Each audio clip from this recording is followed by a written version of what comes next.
Welcome, everybody. It's time for another episode of Driven by Design, the only show that shows you the future of automotive technology and design, one conversation at a time, with our driven designer, Bryan Thompson. Hey, Bryan. Hello, hello, hello. Hi, everybody. How are you? So today you've got a match because you love to talk about the future. You live in the future. You're designing cars that we're not going to see for 5, 6, 7 years. And by the time it arrives, you're like, oh, that's old news to you. You've been living with it for 5, 6, 7 years. Here's another futurist on the thing. I'll let you guys introduce each other and take it from here. Yeah, this is a really exciting day and quite an honor. Let's reveal the guest. Okay, Toby, tell us who you are and what your secret is on I Got a Secret here. All right, Paul and Bryan, it's great to be on your show. My name is Toby Corey. Thank you. And I've got quite a checkered past. Have spent most of my career in high tech out here in Silicon Valley. Had the opportunity to create my own company, which went on to become the largest web developer company back when the internet was born in the mid-1990s.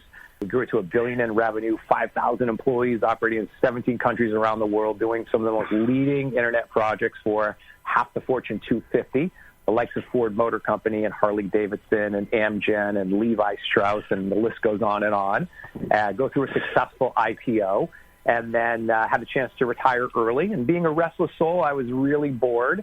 And I joined a nonprofit board of directors with the infamous Dr. Richard Leakey, who wrote a book in the early 90s called The Sixth Extinction. Unfortunately, what he had predicted is coming true in full color, and that we're looking at a sixth extinction that's being driven by human and man-made activity.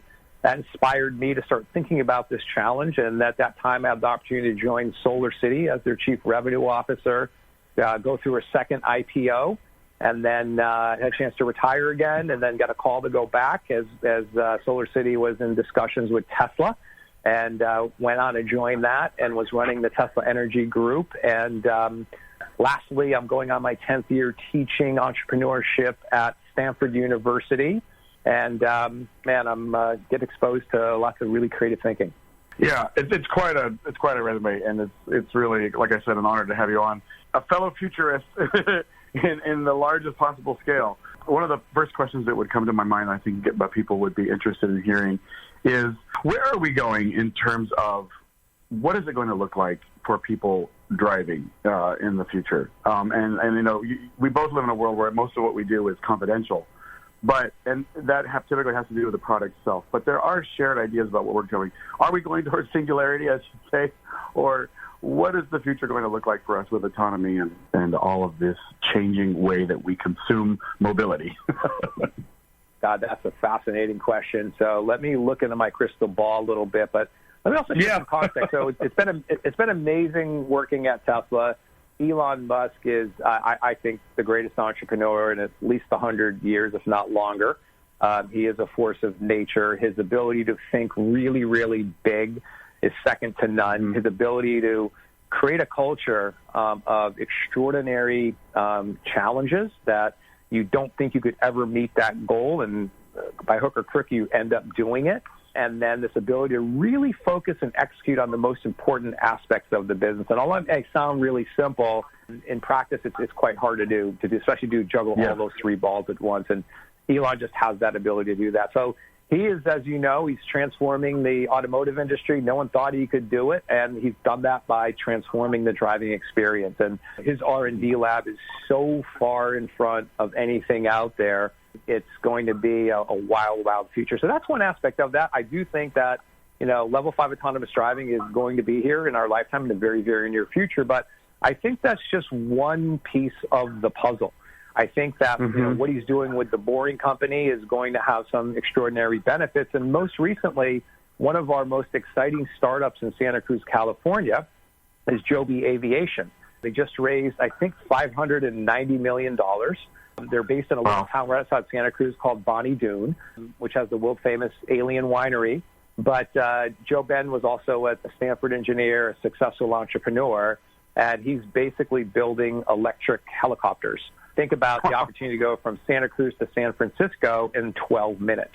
I don't think there's going to be a one-size-fits-all. I do think that Tesla's showing where it's going to be. It's reflected in its stock price today.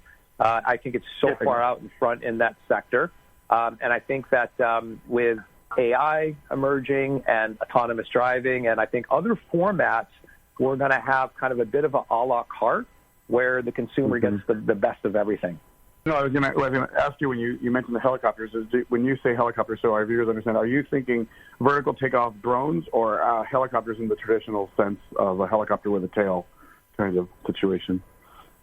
Yeah, well, what they're working on, initially that will be autonomous as well. So the first step will be pilot-driven. I've had the opportunity to go to that facility. It's in a top-secret area in Bonneville. It's actually in a quarry, and where they're building these birds, as they say. They strap them down, and they all have a relationship with a provider where they can land and take off. And I think it won't be long before that will be an autonomous mode of transportation as well. There's obviously lots of challenges with the FAA certifying the technology, but it's moving faster than anyone thought. It really is, and it's nice that you bring up the dimensionality of mobility. Is what I think about when you're describing this future. You know, typically when people think of the future of driving, if you will, or moving around, it's in a car or some sort of flying car that the Jetsons had. And really what I'm finding is that the dimensionality of the axis of dimensionality is changing, and that cars are able to drive themselves, but there's also the ability to take to the skies. A lot of the interiors I've been working on are for vertical takeoff helicopters. And what are the challenges of designing an interior for people to feel comfortable without any sort of pilot in the space? Because it's a very different interior than what you would put in an airplane or a helicopter in the traditional sense. And that's why I asked if the helicopters are, if you're referring to, traditional helicopters are more like something that's going to provide transportation without a pilot. And it sounds like there's a bit of both there. Yeah, I think it's going to start out with a pilot, but it will quickly move to non-pilot, completely autonomous. The form factor is truly stunning. I'm excited for what Joe Ben's been able to do, the kind of money he's been able to raise, the kind of progress that he's been able to make. And I think even going down to the simplest format with electric bikes and scooters, and so I think you're going to find, based on kind of use case and consumer need, I think you're going to find a best-of-breed set of a la carte solutions that are driving a much more sustainable, much more ecologically focused form factor that is going to, completely reinvent and disrupt the way we think about transportation today. And let's break that down a little bit for people. So first, ecologically form factor, and also level 5 autonomous. Just for our listeners that don't know, so autonomy is breaking into 5 levels. Level 1 is about, what you have on your ABS brakes and things like that the car does on its own to help you. Level 3 is probably where cars are typically right now that can drive themselves, but they have a steering wheel. Level 5 is meaning they fully are autonomous. They don't have any steering wheel whatsoever. They were designed post steering wheel. Help people understand what you mean by the form factor. Break that down into like a visual statement if you can, so people can picture it. Yeah, so I think the easiest first step is just the kind of what an automobile looks like today, right? So I know with my Tesla at level 3, I most recently took a trip to Santa Barbara from Santa Cruz, and I think I touched my steering wheel 3 times. A really great ride. I got to relax. So although cruise control is kind of nice, but having it drive itself, and we can set the variable between cars and put your blinker on, it knows if it can safely change that. But to touch your wheel literally 3 times going from Santa Cruz to Santa Barbara was quite an extraordinary experience. But so I think kind of starting out with a format that we're very comfortable with and understand. I also had the opportunity to get to peek under the hood a little bit with another startup up here in Silicon Valley called Zook. Yeah. I was also raised an extraordinary amount that doesn't have a steering wheel whatsoever, but has kind of a format of an axle and 4 wheels and kind of a cabin. But I think it's going to move to, much more sort of luxurious state in that way. And I think it's going to be, I think the experience and the cost are what's really going to anoint who the new leaders are going to be. And that's where, I give Elon and Tesla a great early lead and this extraordinary engineering talent that he has. But so from that factor standpoint, I think that whether it's getting into a Hyperloop, whether it's getting into something that's running in a boring tunnel, whether it's going down to your Safeway and taking the elevator up and getting into an autonomous helicopter, or jumping on some type of scooter or other sort of personal mobile device. I think you're gonna see some really interesting new form factors that, based on where you're at, where you're going, you have an intelligence built into that mobile app that already knows it can serve up the right form factor at the right cost at the right time. It will all be self-serve. It will be there for you. The intelligence will be built in the app, and I think that's the kind of world that is not too far away. Yeah, I agree, and I think one way to help people understand it, I led the design team for Zoox for a while, a couple of years ago, for about a year, just in the early phases of developing that. And so we both know what we can't give away, but what I think we can talk about in terms of a picture that people can understand what this is going to look like is conversations had face-to-face. It's very strange that we ride in cars where we don't face each other. The only people that do that, as I've said on the show, are people on television in a telenovela, so both can face the camera, and in cars. You have a person facing away from you. And when people ask me about, what's self-driving cars going to be like? Is it scary? And I look at them and I say, see how you can see my face in this conversation, and we're having a natural face-to-face conversation? That's what the future looks like. The future looks like talking and communicating to each other in mobility in a way that we just can't in cars because of the architecture that's required when you need someone to drive. And maybe you can elaborate on that. Yeah, I think here's the simplest way to think about this, right? So when you get on an airplane, the majority of that flight is on autopilot. It's pretty autonomous. Pilots are napping, and you're in a cabin. Maybe you're traveling with some folks. You're interacting. Same thing with taking a train today. A lot of that is also kind of autonomous. We're just going to really think about it as expanding the boundaries, where we're able to understand more spatial aspects and physics and incorporate this technology where that just gets extended. And I agree in having a much more sort of social experience that I think it delivers up this personalized experience for you.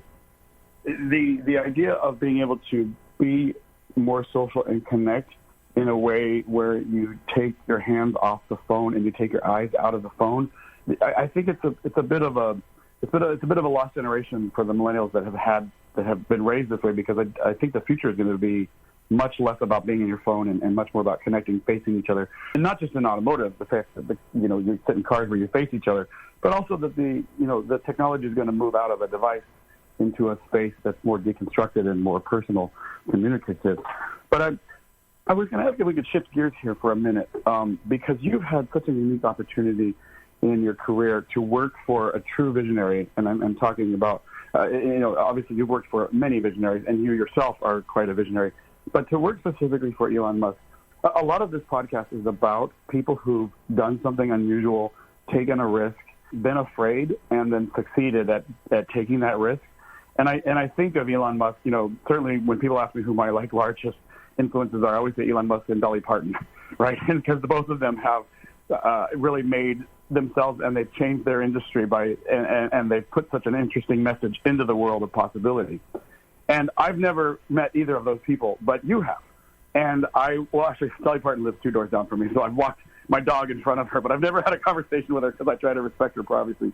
But I'd love for you to tell our listeners more about not so much the companies that Elon's doing and stuff, but what is it like to work with a visionary when you go to work in the morning, on a typical Wednesday, and you're there?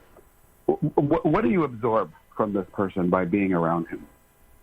Yeah, he is truly a force of nature, an enigma, and I've never met anyone like him on this planet.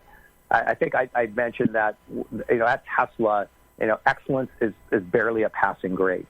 So it challenges you to step your game up in the most extraordinary and significant way. And he prides himself on rewarding truly creative thinking.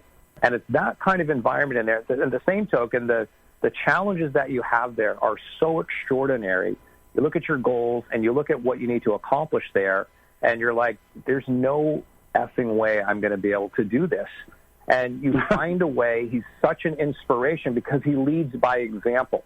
And we looked at wow, what's the problem going on here? So my manufacturing. He literally slept on the floor of the manufacturing plant. He talked to people that were sitting on there that were pressing aluminum and that were, screwing in seats, and understood that down at a first principle level. And when you have someone who truly is fearless, who's truly a visionary, and really leads by example and rewards creative thinking, would rather have you make a mistake thinking creatively than kind of do the same old boring thing that other companies are doing. So I've never worked at a company like that. I've never worked for a leader like that. And it's so inspiring. It's challenging at times, and it's incredibly difficult. But it's so inspiring that I don't think you can get that kind of experience either going to Stanford or reading a textbook. It truly is he's just a force of nature. And, the inspiration, knowing that you're doing something that's so important for future generations to come, drives you into finding ways to excel and exceed beyond your wildest dreams and your wildest expectations. You sort of look at Elon as, working 90 hours a week. And, if you could work 70 or 75, that's amazing. And still he's outpacing you. He's outthinking you. Yes. And that drives and that continues to, we all know that we maybe are capable of taking advantage of maybe 10% of our brain. Maybe Elon gets 50% of his brain. And it really stretches you intellectually in ways that you never thought possible. Yeah, and I really like what you said about he'd rather you be creative and make a mistake than do the same old thing or be safe. There's something in that when you work for somebody who gives you that freedom to fail, and you have to perform, but to know you have that freedom to try something liberates something in the people. And it would be one thing if he wasn't holding you to a high standard, but to be holding you to that high standard but also giving you that freedom, that's a really magic environment to work in. Do you feel that having worked while working for him, do you feel things in yourself changing, your outlook changing? Oh, absolutely. And I think to even expound on that more, because with that kind of creative freedom also comes a deep responsibility, where if you're in a meeting with him and lots of mid-level and low-level people it's game time. You better bring your A game. You better have done your research. You better have your facts straight. You better know your numbers inside out backwards, because he knows all that. So it challenges you to really focus on, bringing the most intellectual, highest horsepower that you can, so that, as Paul was saying, he was telling a story of how one of his buddies was installing a sprinkler system, and Elon wanted to know how that thing worked inside out, backwards, and forwards, because he always wants to learn. So if he's sitting in there just regurgitating stuff he already knows, he's going to get bored really, really fast, and that meeting is not going to go that well. So bringing something to the table that is a unique insight, something different, something able to glean, and having that ability to have that thought pattern to think outside that box and explore those boundaries and explore, kind of getting out in front of your skis is the success formula to be able to perform there. And I will tell you unequivocally that, I absolutely think differently after having worked there. You come out with a much bigger, it's like going through an expansion and exploring areas that you never thought possible.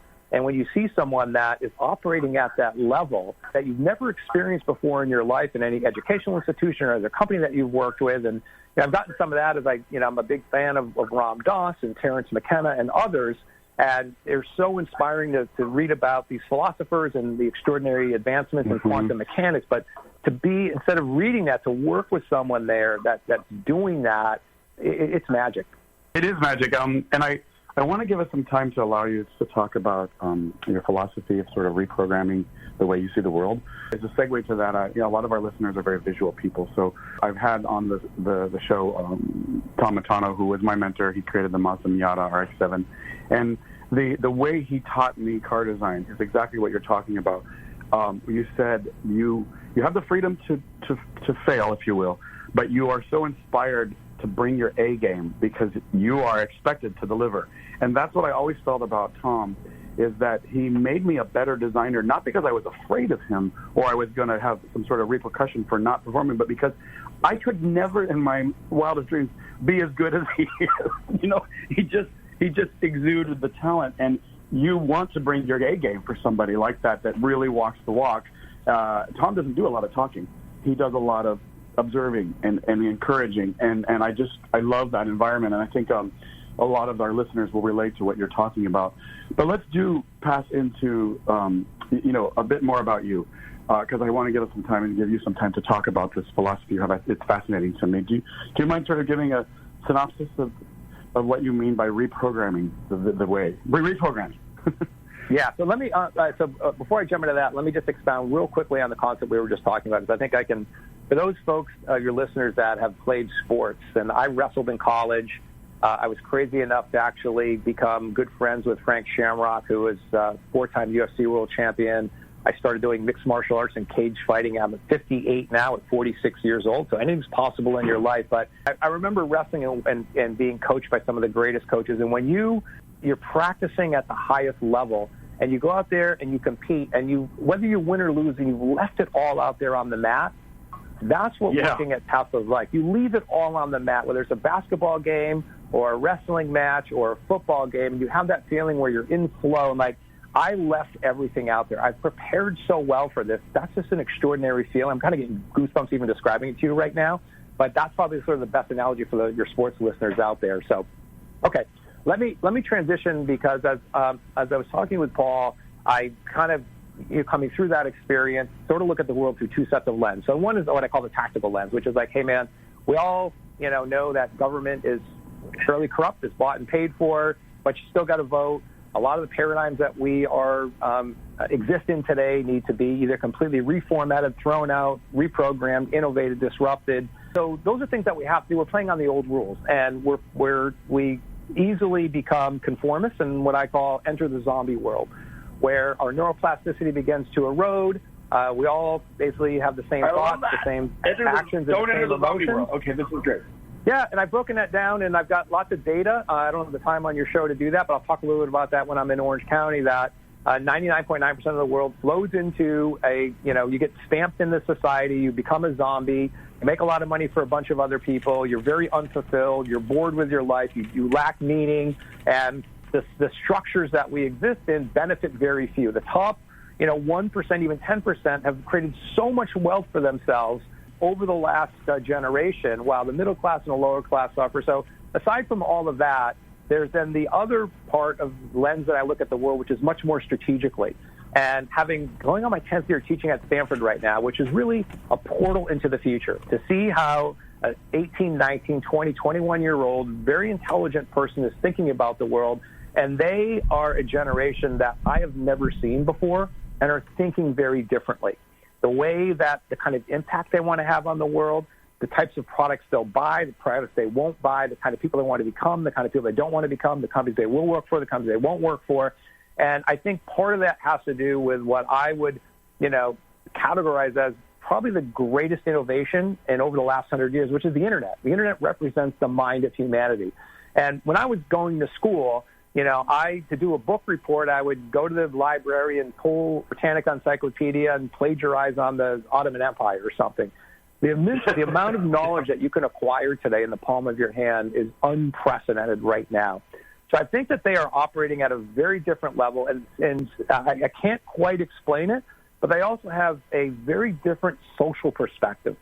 When I was growing up in the 80s, it was sort of the Wolf of Wall Street, I'm getting mine. How much material stuff can I accumulate in my life? How many homes do I have? Do I have a private jet? Am I jet setting an air or two? A deep understanding of materialistic stuff is temporary.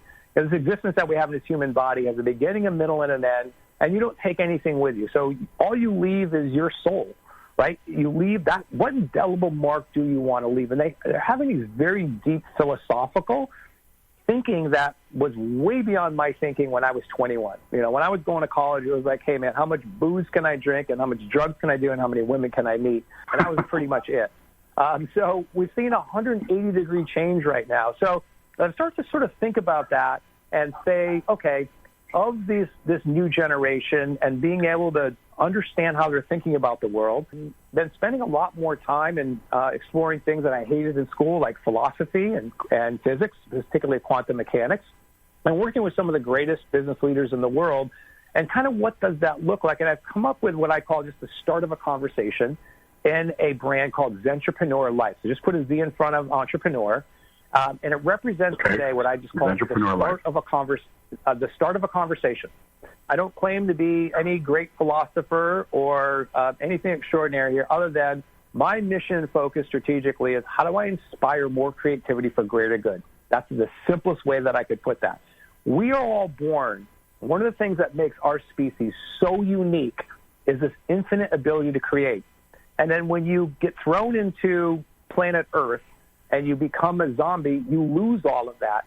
Your neuroplasticity tops out at about 7 or 8 years old. Then you go into school. We have these things called labels and language, and we end up becoming literally a zombie. And it's these rare people like Elon Musk and Ram Dass and Terrence McKenna and others that break that mold. I think we're at a moment in time, and there's a Greek word for it called a kairos, which is a unique moment in time where there's a great opportunity exists where I definitely see an extraordinary movement that's coming. So to simplify it, I've got this framework that I've been working on that we're going to explore at my TEDx talk that has 3 dimensions to it. So along the x-axis, you have put a label on there of consciousness. And across the y-axis, label that wisdom. And then across the z-axis, label that action. If you're thinking about that, how are you expanding on a conscious level? And we live in the most hurried, unfocused, cluttered, materialistic time in human history. And your brain operates at a beta wave frequency, which is you have no time for anything. You're flooded. And when you're able to disconnect from that and either get into an alpha or even better, a gamma or a samadhi state, that's when the world starts to open up. Matter of fact, Jeff Bezos, when he talks about getting creative, he takes himself down to his 6-year-old self. And if you ever spend time with a child, I've got a grandson now that's 2, and I look into his eyes and I just see wonderment. I see amazement. I see no boundaries. Yeah. And when you become a zombie, there are boundaries, and your neuroplasticity begins. So something scientifically happens to you, and you give away all this great power. And there's going to be an opportunity to explore how you can reprogram your mind to truly find your true self. Great. Exactly. So you start thinking about on that conscious level and all the infinite possibilities that exist there.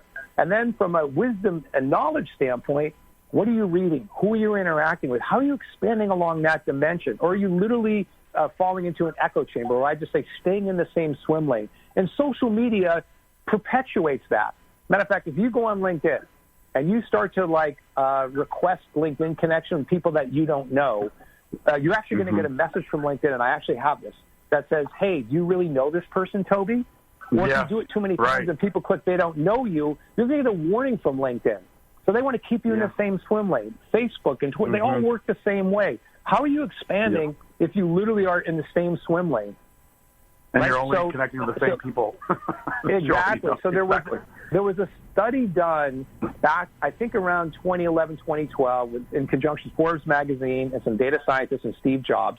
And they wanted to find what was the one single ingredient that made people super successful and super happy in life. And it turns out it's this concept called open networks, where you connect with very diverse people with very diverse thinking. And the greatest example of that is Apple. When Steve Jobs started Apple, companies at that time were hiring, hey, can you solder chips on a board? Are you an electrical engineer? And can you program an assembly language? Steve hired artists, calligraphers. He hired the most amazing, diverse talent there. And the DNA of the company became think differently. So when you start to adopt that principle, then you begin to really expand and start to connect with your true self. And then how does that manifest itself? Is the one thing that is truly fixed in life is time. If you smash your car, you can get a new car, take it to the auto body shop. You rip your jeans, you can just sew it, or maybe having ripped jeans is really cool. You can never get time back. It's gone. So you start to think about that concept. Am I investing my time? It's all about subtraction. How do I simplify my life and focus on the things that really matter at the end of the day? And a famous Indian guru named Osho, who's a prolific writer, wrote a book on fear. And the one takeaway from that was, if you go online and Google what people regret most on their deathbed, it's like, they have all these regrets. I should have did this. I should have did that. And the magic of when you have that time in your life, when you transition with no regrets, and the way you do that is by living over your skis as much as possible and thinking about future generations to come. Living over your, say that again, living over your skis. How do you, are you stretching yourself? That's like, I love the that. epitome of working at Tesla. you're over your skis constantly. Like you're never on the inside of your skis. And like, how do you bring more of that into your life? Whether it could be the most mundane things, like I want to learn how to play guitar, I'm going to start doing some illustration or study. Like then the world starts to open up to you. You start to reprogram your mind, and whether it manifests itself into becoming an entrepreneur, getting a side business, and all this freedom, you take it back. And then you go through an entire rebirth. And, like, that's what I'm going to talk about when I'm down there in Orange County. So I'm super stoked, man. We're going to have to wrap it up there. I just want to thank Toby Corey for coming in today to Driven by Design. And how do people reach you? Let's give a plug first to it's the TEDx IVC for Irvine Valley College. It's going to be March 6th in Santa Ana, actually. We've got a special place for it over there. And you can go on the TED.com for TED Talks and look up the TEDx IVC and hear more of this on March 6th coming up. So how do people reach you if they want to connect or learn more about this? Are you open to sharing more ideas here? Absolutely. I love to share ideas because, one, I get to deliver some wisdom and I get to acquire a bunch of wisdom. So the best way is letter T, Corey, C-O-R-E-Y. So it's T. Corey at Stanford.edu. tcorey@stanford.edu. All right. And Bryan, how do they reach you if they want to learn more about Driven? This show is always featured on all my social media platforms, which is just my name, Bryan with a Y, S. Thompson, on Instagram, Facebook, et cetera, et cetera. Platforms have a lot of links to this. And wherever fine podcasts are found here. Yeah. Our podcast is now on Apple iTunes. Yes. We are very excited. We are growing very quickly. Toby, this has really been an honor to have you on. I feel like we've just started the tip of an amazing conversation, so maybe we can have you back in the future, and I really hope people will come out and see your talk. I certainly am going to, so thank you very much. Yeah, no, I would love to. This has been an amazing time. You guys have been such amazing hosts and talent, and I can feel your energy from here, and I would be honored to come back anytime. All right, super. All right, well, look forward to it. We're going to hold you to that. Toby Corey right here on Driven by Design.